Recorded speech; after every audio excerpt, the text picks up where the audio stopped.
আমরা লাইলাতুল কদরে নফল নামাজ পড়ব 2 রাকাত 2 রাকাত করে। মাগরিবের পর থেকে ফজরের আগ পর্যন্ত এই সময়ের মধ্যে যখনই আপনার সুযোগ হবে তখনই আপনি নামাজে দাঁড়াবেন এবং নামাজে দাঁড়িয়ে প্রথমে নিয়ত করবেন যে আমি এখন 2 রাকাত নফল নামাজ কিবলামুখী হয়ে আল্লাহর সন্তুষ্টির জন্য আদায় করিতেছি। এতটুকু কথা অন্তরে সংকল্প থাকলে নিয়ত হিসেবে যথেষ্ট হবে, আর কোনো অতিরিক্ত শব্দ যোগ করতে হবে না। এইভাবে নিয়ত করে আল্লাহু আকবার বলে দাঁড়িয়ে যাবেন, সানা পড়বেন সুবহানাকাল্লাহুম্মা অথবা আল্লাহুম্মা বাঈদ বাইনি।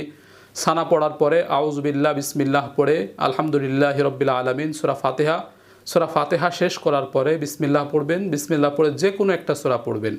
এখানে নির্দিষ্ট কোনো সূরা নেই যে এই সূরা পড়তে হবে, যে কোনো সূরা আপনি পারেন পড়বেন।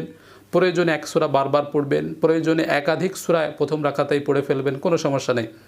এভাবে সূরা পড়ার পরে আল্লাহু আকবার বলে রুকুতে চলে যাব, সামি আল্লাহু লিমান হামিদা বলে রুকু থেকে উঠবো, স্বাভাবিক নিয়মে আবার সেজদা করব, আল্লাহু আকবার বলে 2 সেজদা করব, আল্লাহু আকবার বলে দাঁড়িয়ে গিয়ে দ্বিতীয় রাকাত শুরু করব। শুরুতে আমরা বিসমিল্লাহ পড়ব, বিসমিল্লাহির রহমানির রহিম পড়ে সূরা ফাতিহা পড়ব আলহামদুলিল্লাহি রাব্বিল আলামিন।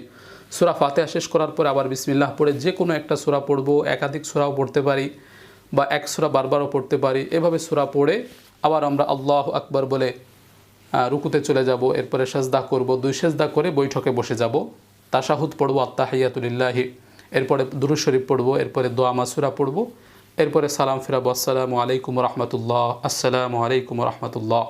এই যে হয়ে গেল লাইলাতুল কদরের নফল নামাজ।